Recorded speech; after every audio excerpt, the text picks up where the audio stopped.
Why haven't you done any interviews in the past few years? Because I hate them. Why? I just hate them. I hate talking to people I don't really know. It's the media basically built me up being a real ogre and a tyrant on stage because the way I come across on stage, I'm very volatile, and that's the only part they see of me. I mean, if I don't talk to everybody, so they don't really know the real me. And I don't think anybody will. Her Majesty, Queen! And the winner is Another One Bites the Dust, Queen! The top band of the 80s are Queen. Special award for an outstanding contribution to British music, Queen. King Mercury.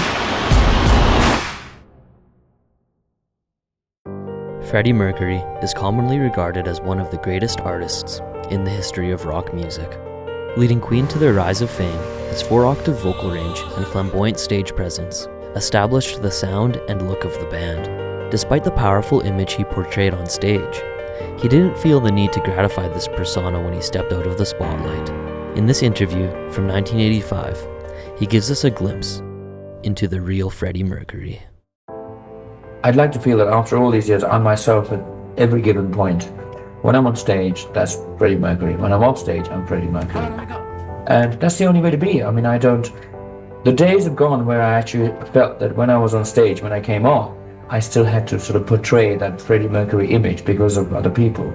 I used to do that before because you have to grow up and you have to understand. You have to really come to grips with success. And over the years, I found out that you can become a very, very lonely person if you have to do that. And I'm not afraid when I come off stage to actually be myself, which is, it can be very, very boring and mundane. But most people, and in fact, quite a lot of people, when they meet me, they're quite disillusioned. The fact that they expect me to actually just do what I do on stage. And I'm a human being, and I'd like people to realize the fact that I'm a human being, and then I can sort of react that way, and I have the same feelings, same kind of destructive qualities. I'm bad and good, like everybody else, and I'd like people to think that they should allow me that kind of freedom as well. So I mean, I'm just being me all the time, and at this moment in time, I'd like to feel that I'm just being my honest self, and I don't give a shit about what other people say. And he's made that clear in this interview. The way Freddie describes his onstage persona to the way he acts in his day-to-day life are complete opposites. Thus, he labels himself as a man of extremes. The way I look at myself, if I ever do, is I'm a man of extremes. I don't really analyze myself to that degree, but I mean, you always have a certain amount, an idea of what you're all about. And I think my character on stage is totally different to what I am off stage, as far as I'm concerned. And I think every character is made up of a load of ingredients. And I just think I have a very soft side and a very hard side. Don't feel I have that much in the middle. You either get me where I'm very strong or I'm very soft. So if the right person gets me, they'll find me that I'm very vulnerable and I can be a real baby if they find me the right time. At the same time, I'm very strong and very hard. And there's no half measures with me. It can be very precarious and it can be very hard because, sometimes somebody can get you when you're very soft and they can tread all over you, which has happened a lot of times. But then sometimes people meet me and they're very hard. When I'm hard, I'm very strong. And nobody can get through to me. So it's a combination of both those. I'm very soft and very hard. Somehow that is my circulation. That's my whole life. But it depends on who is around. And I just open up all the doors and then they find out I'm very, very soft and they just tread all over me. So it's a combination of both. Perhaps this exploitation of Freddie's soft side is why he felt the need to hide behind his work. Sometimes you hide behind your work in the end, that's the only thing you got. What happens is you basically you just want to go on stage and then there are all these people who are, it's very gratifying, they all sort of want you or they adulate, but you're still untouchable. But that to me is about as far as I can go. That's my fantasy, And then I come back to reality and I don't have anybody to actually sort of give me that. And when I have nothing else to do, I hide behind that. That's what keeps me going. The higher I climb up that ladder, the bigger the barrier becomes around me. And I don't know why, but I'm quite willing to open up to a lot of people, because I mean that's what an individual like me wants. But I mean, I find the more I open up, the more I get hurt. So I mean, basically what happens is, I'm just riddled with scars, and I just don't want any more. I don't want any more. So I mean, you do shut yourself off. It is an awful thing. In terms of that, I mean, it doesn't mean it's just me. I think everybody has that kind of thing. It doesn't matter what you are. It doesn't mean that all these people like everybody. They all have their pros and cons. I mean, okay, because I'm successful and I have a lot of money, you have a lot of greedy people that want, but that's something that I've learned, and is part of something I've taken on, and I have to learn to deal with it. This dynamic of his immense success, combined with this soft personality that people can take advantage of, can surely create some complicated problems when it comes to forming relationships. So basically, when it comes to a relationship, it doesn't matter who you are, if you're the Queen of England or Mary Potts from Bognor. When it comes to love and a relationship, you're equal. And then when it comes down to in terms of success, when you're a celebrity or whatever, it's hard to approach somebody and say, look, you're normal underneath it. You have to sort of, and so I think you are handicapped. Basically, you have to sort of overcompensate. In that way, and basically what happens then is that you're trying so hard to tell other people that, look, you're normal underneath in terms of love, whatever. It just so happens that I'm successful and I have a lot of money, and when that happens, you find yourself in a very, very sort of difficult and vulnerable position, because then what happens is they tread all over you. It's clear that Freddie is a very complex person, an artist, a man of extremes, with a susceptibility to being walked over. Despite the complicated scope of Freddie Mercury, he is able to sort some of these emotions into his music.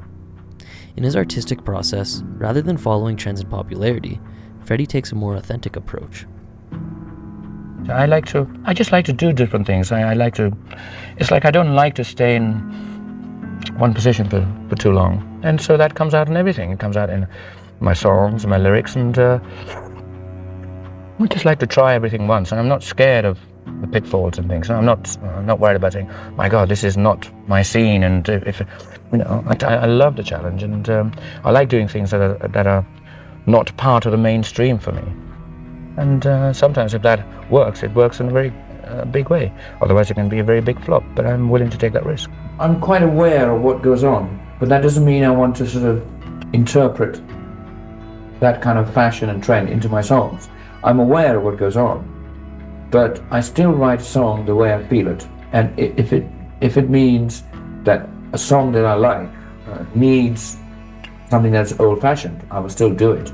Because, I mean, I never let a song down. I mean, a song comes first. So basically, I mean, I do whatever I like, but I'm aware of what goes on. But it doesn't necessarily mean that I'm going to pinch it or say that that's exactly what I should do. I don't like to write message songs because I'm not sort of politically orientated. I'm not like a John Lennon or a Stevie Wonder. I just feel that my songs are just basically commercial love songs, and I like to put my emotional talents into that. I don't personally feel I'm capable of writing peace messages and things like that, because I'm not in that sort of in that environment. I don't want to put myself in that environment. I'm into basically writing songs about what I feel about. And basically what I feel very strongly about is love and emotion. And I think my solo album is filled with that in various different attitudes and ways. And as far as I'm concerned, I hope people believe in the fact that I do go through torture and pain in terms of love and whatever. And that's all I want to write about. It comes easy for me, and I think that's my natural gift. So that's all I want to do. With such a grounded understanding of his writing process and musical goals, you might think that Freddie has clear-cut ideas of what his songs mean. However, Freddie would prefer for his listeners to come up with their own analysis of his music.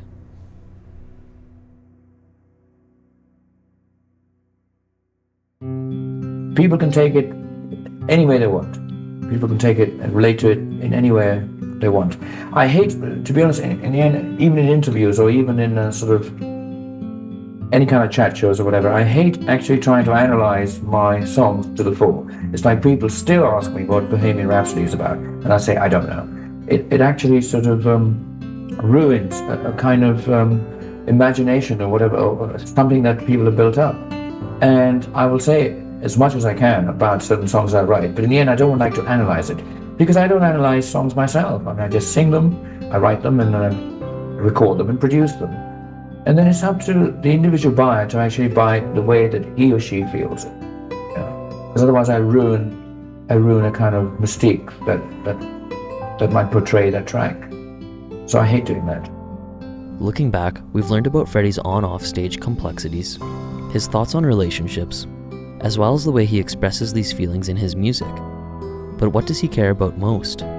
There's one emotion he holds to a higher caliber than anything else in life. The most important thing to me is to be happy, to be honest, to have fun. And depending on whatever I do, I mean, of course, music is important to me, and because that's my life.